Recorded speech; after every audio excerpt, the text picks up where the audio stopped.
A paz do Senhor a todos.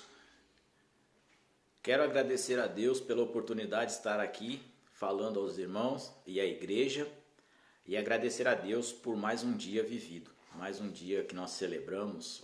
Hoje, para muitos é a Páscoa, né? Se alegraram, se juntaram com as suas famílias e isso é bom. E eu queria compartilhar, irmãos, um texto nessa noite com os irmãos, rapidamente, né? Já pedindo perdão pela acústica que não é muito boa, né? O som também provavelmente não seja dos melhores, mas eu tenho a convicção de que nós temos que fazer o que nós podemos fazer e temos condições de fazer. E nessa noite é nesse propósito que eu estou aqui. Eu vou compartilhar um texto com os irmãos que está no livro de Números, no capítulo 20, versículo 10, né? Que diz assim: Moisés e Arão reuniram a congregação diante da rocha e disse-lhes: Ouvi agora, rebeldes, porventura tiraremos água desta rocha para vós? Oremos. Senhor, em nome de Jesus, eu te agradeço e te louvo por esse dia. Obrigado pela tua presença, pela tua graça, pelo teu amor. Lemos a tua palavra, e a tua palavra ela tem poder para mudar a história e mudar o contexto. Senhor, visita, Senhor, a cada ouvinte, a cada que esteja escutando essa palavra e vendo, Senhor, neste momento, e que o Senhor seja rema na vida deles. Palavra de vida que transforma, que muda, Senhor, o cativeiro, que quebra, Senhor, a resistência do inimigo e que nos dá forças para confiar em Ti a cada dia mais. Abençoa a cada irmão, a cada lar, a cada família, a cada esposa, a cada marido, a cada filho, a cada pai, enfim, Senhor, a cada um, Senhor, que estiver e ouvir essa palavra. Repreende todo o maligno, toda a obra do inferno, caia por terra, Senhor, tudo aquilo que venha para perturbar e tirar a paz neste momento, em nome de Jesus. Amém. Amém? Como eu ia dizendo, nós estamos vivendo um período aí que estamos aí mais próximo das pessoas, da nossa casa, da nossa família, né? Enfim, de todos o que nós temos aí para viver. Hoje eu queria compartilhar com os irmãos a história de 3 homens, de 4 homens na realidade, que ouviram situações e tomaram posições diferentes. O que eu quero dizer com isso? Pessoas que ouviram situações e não deixaram que as influências externas impedissem de receber a sua herança. Porque tem muitos cristãos hoje, muito servo de Deus, sendo destruído porque as ações externas que não são com ele estão vindo e tirando a sua herança, tirando a sua promessa.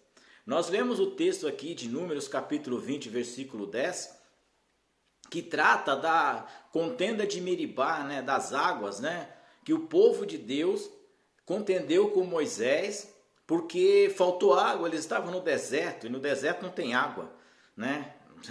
Geologicamente falando, raros são os locais onde se encontra água para beber e para dar ao gado. E aqui nós encontramos o povo murmurando contra Moisés. Mas se você pegar o capítulo de Êxodo, capítulo 11, o versículo 4, você vai ver que o povo, a Bíblia vai tratar eles como vulgo. O que significa vulgo? Vulgo significa aquele que não é judeu, aquele que não pertencia ao povo de Israel. Quando saíram do Egito, pela marca do sangue nos umbrais e toda a última praga, e eles saíram apressadamente, não se engane você. Muitos que não eram judeus saíram junto, porque eram escravos também e queriam a liberdade. E eles estavam no meio desse povo. E se você pegar lá no comecinho do Êxodo, esses vulgos, esses homens que estavam, fizeram o povo murmurar, querendo voltar para o Egito. Então você para pensar e falar, mas como assim voltar para o Egito? Porque a liberdade de Deus, o deserto na vida de um crente, ele tem um propósito. Deserto na vida do crente não é para morrer quando ele é levado pelo Senhor ao deserto. Se nós lermos aqui, a Bíblia vai dizer que o Senhor levou o povo ao deserto. E nessa noite eu quero tratar com os irmãos sobre essa condição. Moisés estava levando o povo sobre a ordem de Deus para a terra prometida, porque Moisés estava lá na terra de Midian, lá, sacerdote, né, casado, cuidando das ovelhas do seu sogro, e Deus o chamou para livrar o seu povo e levá-lo à terra que manava leite e mel. E nessa noite eu queria conclamar com os irmãos e falar aos irmãos que Deus nos chama para viver numa terra que mana leite e mel, o judeu. E ele nos chama para morar numa cidade de ouro e de cristal, a Nova Jerusalém. Então, as promessas são as mesmas, o Deus é o mesmo e as atitudes é que tem que ser diferente. Por que eu quero falar para os irmãos nessa noite?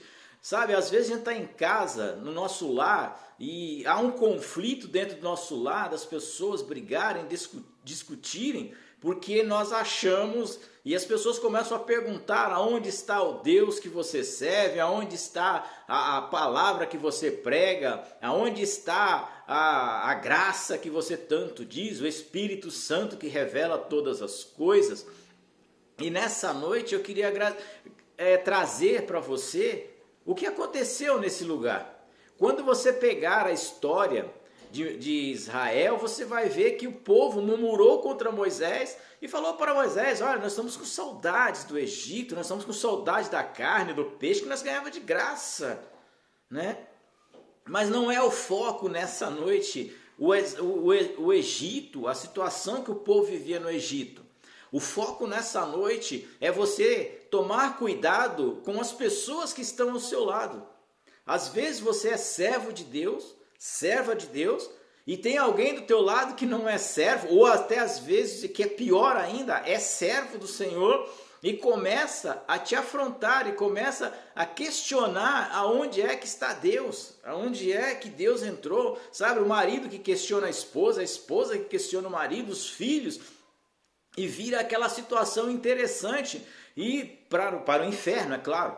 E quando você parar para ler essa história, você vai ver que Moisés Deus fala para Moisés: Moisés, passe adiante do povo, que eu vou mostrar para esse povo que eu estou no meio deles e o meu nome será glorificado nessa situação. Mas Moisés não entendeu, porque sabe, irmãos, Moisés era o homem mais manso da terra. E ele perdeu a linha, ele perdeu o equilíbrio nessa situação. Deus chegou e falou para ele: olha, é só falar com a rocha vai soltar água. E Moisés chega, pelo texto que nós lemos aqui, ele chega irado, ele chega estressado, ele chega nervoso, e ele diz para o povo: está vendo essa rocha que pode te dar água? Vocês estão entendendo? Vocês são rebeldes. E Moisés estava irado com o povo, tocou na rocha de uma maneira agressiva, bateu na rocha com o cajado que Deus tinha ordenado que era para ele falar para a rocha, e a rocha soltou água, porque Deus falou que ia soltar água. Mas qual é a moral da história disso tudo que nós temos aqui, irmãos? É simples. Moisés, por essa atitude, não entrou na terra que mana leite e mel.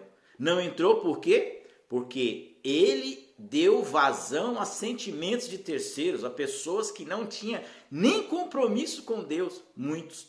Nem conheciam a Deus, estavam ali de gaiato, estavam ali oportunistas. E Moisés, ao invés de pegar o equilíbrio, tomar a rédea e dar a glória a Deus, ele fez ao contrário. Ele foi agir com a sua própria força, com a sua própria impulsividade. E o que aconteceu? Deus falou para ele: Moisés, por este povo não me glorificar neste momento, porque isso aqui era para ser o meu nome ser glorificado. Então, e você agiu de uma maneira errada. Por este motivo, você não entrará na terra que eu prometi aos seus pais. Então você imagina, Moisés era um homem de Deus? Era um homem de Deus. Foi chamado por Deus? Chamado por Deus. Tinha autoridade sobre o povo, tinha autoridade sobre o povo. Moisés é considerado o maior profeta de Israel. Ele é considerado o homem que criou a lei, o código civil, tudo que rege Israel é baseado na vida de Moisés. Então, um homem que via Deus, falava com Deus, recebeu os mandamentos de Deus, recebeu a unção de Deus, recebeu a autoridade de Deus diante de Faraó, por ouvir pessoas que muitas vezes nem eram servos de Deus, não conseguiu entrar na terra prometida. Esse é o primeiro passo. Então, irmãos, fique atento nesse tempo. Tempos de estarmos juntos, unidos, fique atento, porque o inimigo, ele é astuto, ele sabe aonde mexe. Então, se nós não agirmos de maneira espiritual, não entendermos que isso é ação do maligno, nós estaremos com problema. Então, Moisés, lá no finalzinho, no livro de Deuteronômio, você vai ver Deus colocando Moisés no monte, mostrando toda a terra para ele, mas ele não entrou. Só entrou Josué e Caleb. Então ele foi chamado para levar o povo para uma terra que emanava leite e mel, mas mesmo ele tirando o povo do Egito, ele não conseguiu entrar porque ouviu a voz das pessoas, ouviu a murmuração, ouviu a condição daquele povo. O segundo homem que eu quero que vocês interpretem comigo na Bíblia está no livro de Samuel. Samuel capítulo 15, versículo 20. 1 Samuel capítulo 15, versículo 20. Vai contar a história do rei Saul. Irmãos, não se iludam, não se enganem. Saul foi ungido por Deus, levantado por Deus, separado por Deus e ungido com a regência do povo de Deus, o primeiro rei de Israel, pela ordenança de Deus. Não foi Samuel que ungiu Saul, não foi Samuel que, hoje deu vontade, vou ungir Saul. Não. Quem ungiu e quem chamou Saul foi Deus. Mas aqui no capítulo 15, você encontra uma história muito interessante que ele vai lutar contra os amalequitas e Samuel fala para ele, olha, você tem que matar tudo. Ovelhas, vaca, tudo, criança, não é para deixar nada, não é para matar nada, não é para se pegar nada, não é para ter nada, é para mata o rei, mata tudo. E o que acontece nessa história? Acontece que Deus visita Samuel, fala com Samuel que Saul já tinha perdido o reino, avisa Samuel que Saul não teria mais o reino, mas por quê? Por que Saul teve o reino perdido? É simples. Se você ler a história, e está lá no capítulo 15, eu não vou ler porque o tempo é escasso, mas você vai ler a história e ele vai falar que quando Samuel vai chegando em Ramá, se não for meu engano, agora, e ele ouve o barulho de ovelhas, de vacas, e Samuel pergunta para Saul, mas que barulho é esse que eu estou ouvindo de ovelha, vacas, animais? E Saul fala, não, é que nós matamos tudo que não tinha, mas trouxemos o rei e as ovelhas e o gado. Mas aí Samuel fala, mas você não entendeu o que Deus tinha falado para você? Deus falou para você não trazer nada, não matar nada. E aí ele tenta dar uma outra desculpa. Não, sabe o que é? É que os homens que estavam comigo resolveram, entre eles, pegar o melhor da terra e trazer para oferecer em sacrifício a Deus.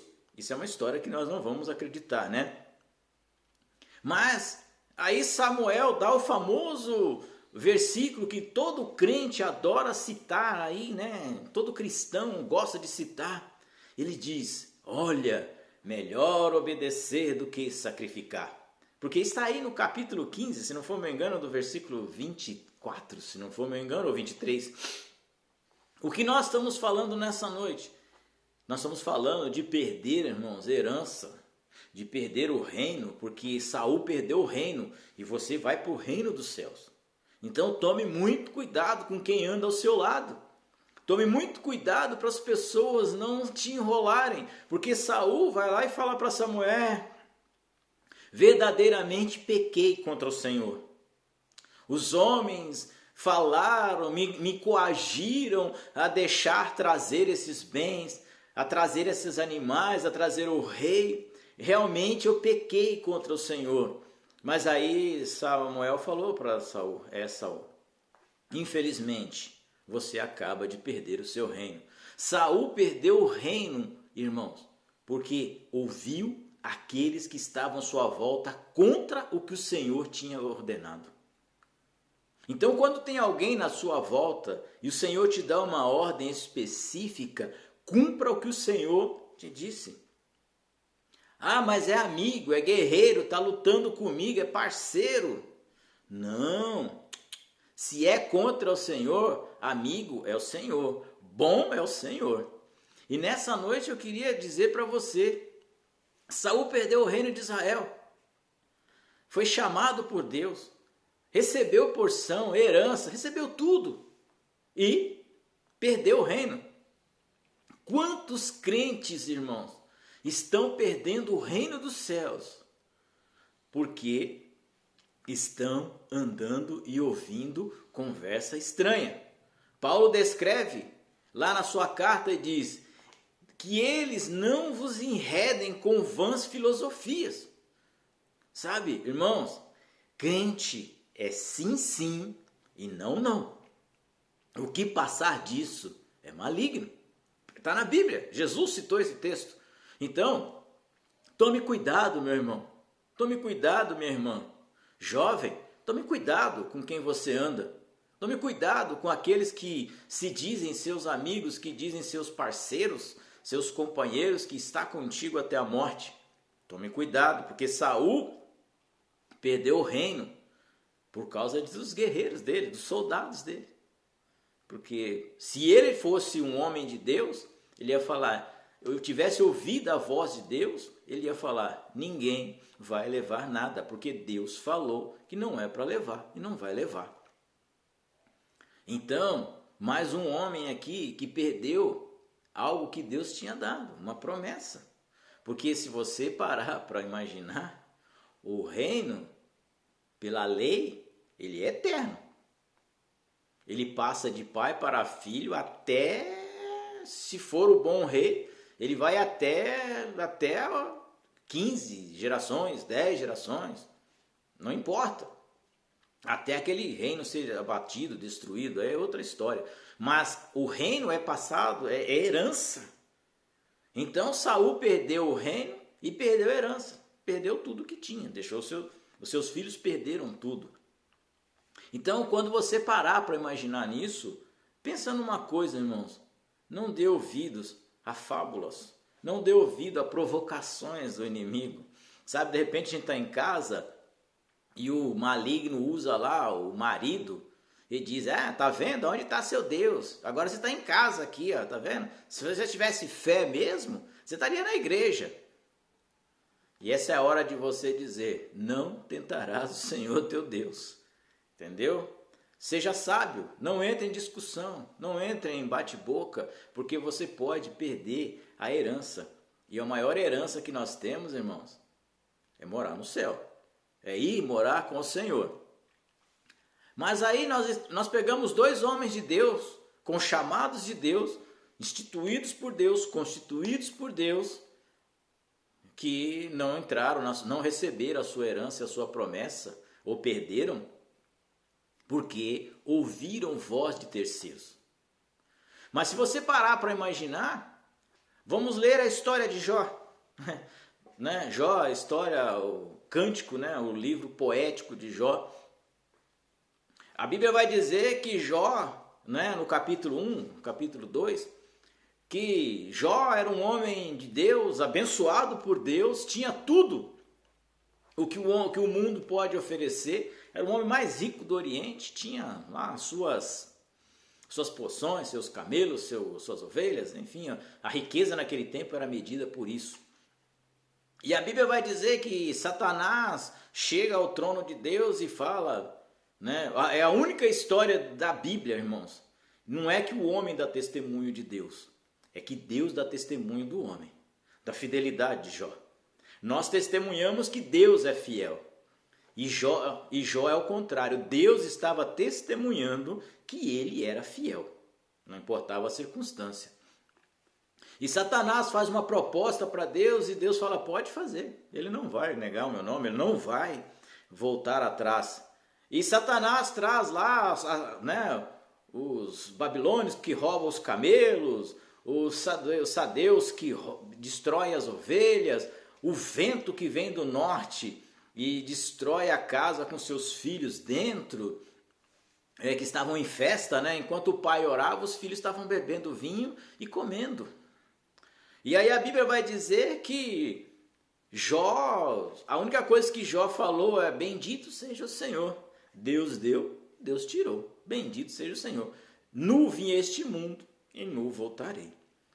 Então, até aí nós entendemos que a fé de Jó é uma fé inabalável. Mas aí Satanás chega novamente em Deus e Deus fala para ele, você não pode tirar a vida dele, pode tocar nele.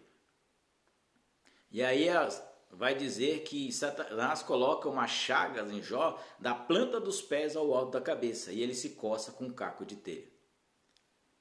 O mais interessante é o versículo 9 do capítulo 2. Porque Jó já tinha perdido filho, dinheiro, possessões. Agora ele estava fétido, longe de todo mundo. Aqueles que ele dava ordem hoje não respeitavam mais ele. Ele aparentemente tinha perdido tudo o que tinha conquistado. Mas o versículo 9 traz uma frase muito interessante que é da sua própria esposa. E a esposa dele vai falar: ô Jó, cara, tu ainda acredita em Deus? Esquece esse Deus, amaldiçoa esse Deus e vê se morre, sai desse sofrimento. Para com isso, rapaz. Para de sofrer, para de se raspar com um caco de telha, para de ver a sua família morrer, para de ver os seus bens sendo saqueados. Amaldiçoa esse Deus e morre. Mas a resposta, diferente de Saul, diferente de Moisés, a resposta de Jó é uma resposta fantástica para nossas vidas como cristãos. Ele vai dizer: mulher, tu falas como uma louca. O bem de Deus você quis numa boa, aceitou as coisas boas, mas o mal tu não quer? Tu fala como uma louca. Então Jó dá a resposta mais sábia que nós podemos dar para alguém. Quando alguém vier dizer para você: amaldiçoa esse Deus não está te vendo, esse Deus não está te olhando, olha o que está acontecendo, o vento balançou sobre os seus filhos, o inimigo levou a sua herança, levou a sua porção, levou os seus bens.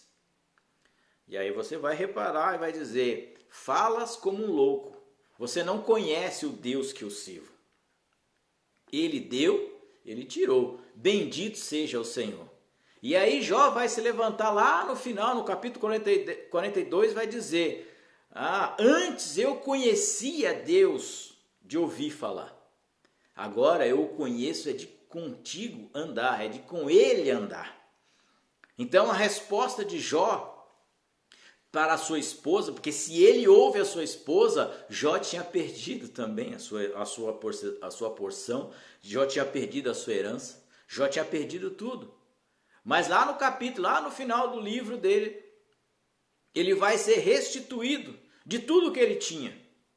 Porque ele não deu ouvidos a vozes de terceiro. Você tem um aconselhador, você tem um auxiliador, você tem um paracletos, né, do grego. Você tem um advogado, chama-se Espírito Santo de Deus. Ouça ele, escute, porque ele é aquele que tem resposta para todas as coisas.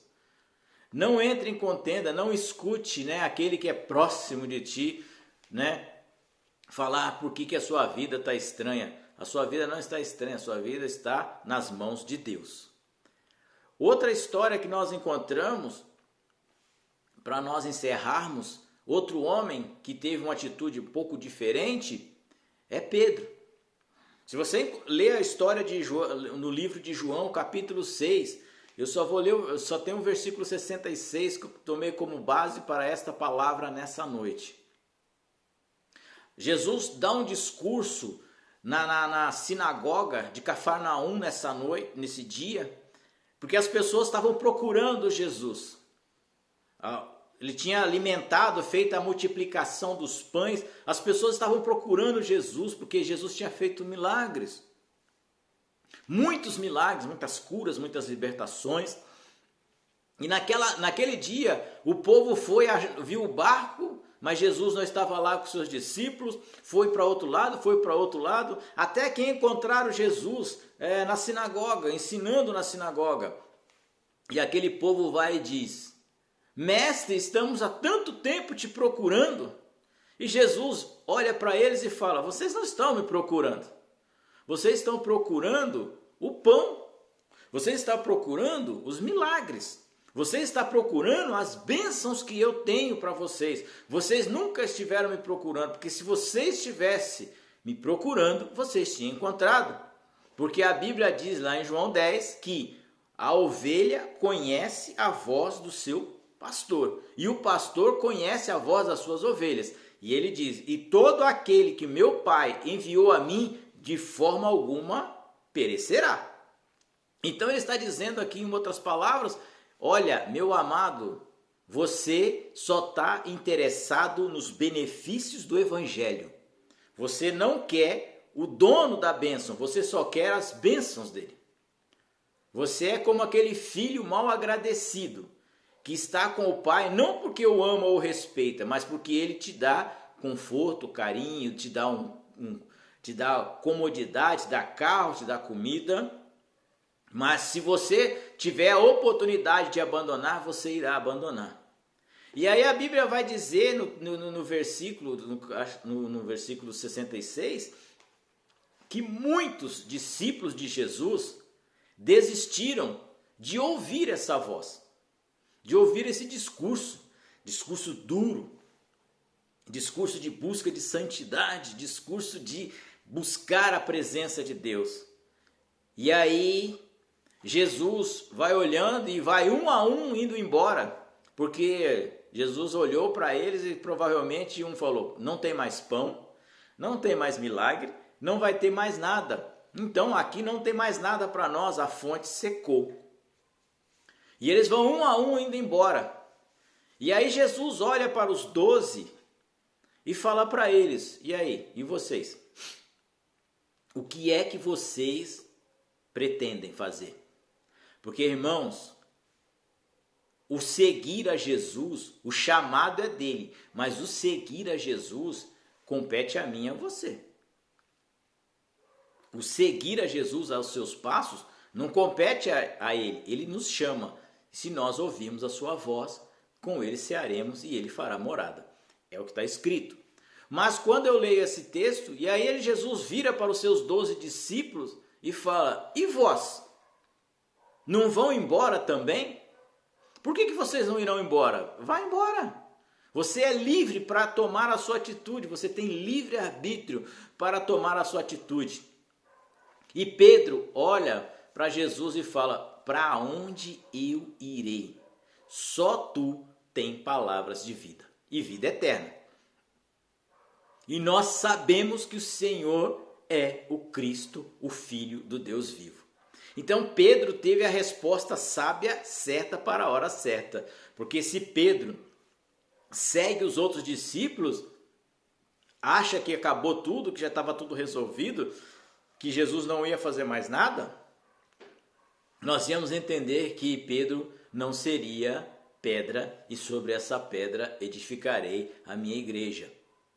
Pedro não seria o homem que está lá em Atos dos Apóstolos, no capítulo 2 até o 4, levando a igreja a acrescentar número de pessoas, de 3.000, 5.000 almas se convertendo em uma só pregação. Se Pedro tivesse esperando em Jesus somente por aqueles que os discípulos foram embora, estava esperando no que ele tinha e não no que ele é, ele também não estaria no livro de Atos, recebendo a unção do Espírito Santo, recebendo o fogo santo. Então nessa noite eu quero deixar para você bem claro, não se influencie por conversas que não vai edificar a tua casa. Glorifique a Deus, louve a Deus. Está no deserto, Deus te levou, Deus vai te tirar. Tem tempestade, Jesus está no barco. Tem situação difícil, Jesus resolve. Não dê ouvidos e nem fale, nem discuta com essas pessoas. Não ache que o Egito é melhor, porque no Egito não tem nada de bom. Você já saiu do Egito, lembre-se disso. O Egito não presta. O Egito é um lugar de dor, de tristeza e de roubo, de perda. E de tudo aquilo, de perda de valores, de moral. Então nessa noite eu queria que você entendesse isso. Entenda, Jesus Cristo te ama. E Ele quer que você fique do lado dele. Não importa, se Ele está contigo, se Ele está te levando, pode ficar tranquilo. Não escute o da direita nem o da esquerda. Faça que nem o Salmo 91. 1.000 falarão ao meu lado, 10.000 à minha direita. Eu, porém, ouvirei somente o Espírito Santo de Deus, porque Ele tem palavras de vida eterna. Amém? Que Deus possa consolar e confortar vocês nessa noite, que essa palavra consiga alcançar o coração de muitos em nome de Jesus. Oremos ao Senhor. Senhor, em nome de Jesus, ó Pai, nós te agradecemos, te louvamos por essa noite. Obrigado pela tua palavra. Senhor, não nos deixe ser influenciado por terceiros. Não nos deixe ser influenciado por aqueles que não querem ver, ó Pai, o teu reino prosperar. Senhor, abençoa cada um, Senhor, a cada família. Senhor, a esposa que está ouvindo, Senhor, intempéries do marido nessa noite, Pai. Eu peço a Ti, repreenda esse demônio agora em nome de Jesus, que ele seja lançado por terra agora, caia por terra, Satanás. Saia deste lar em nome de Jesus, ó Pai. Cuida dessa família, cuida dessa esposa, cuida desses filhos, cuida, Senhor, ó Pai, para que eles venham entender e glorificar o Teu nome. Senhor, tudo que acontece em nossas vidas, acontece, tem um propósito. Senhor, como diz a Tua palavra, todas as coisas cooperam para o bem daqueles que amam a Cristo e andam segundo o seu decreto. E essa é a palavra que eu deixo nessa noite para toda a Tua igreja e todo o Teu povo. Todas as coisas contribuem para o bem daquele que ama a Deus e anda segundo o seu decreto. Por isso, nessa noite, papai, abençoa e santifica este povo, é o que eu te peço em nome de Jesus.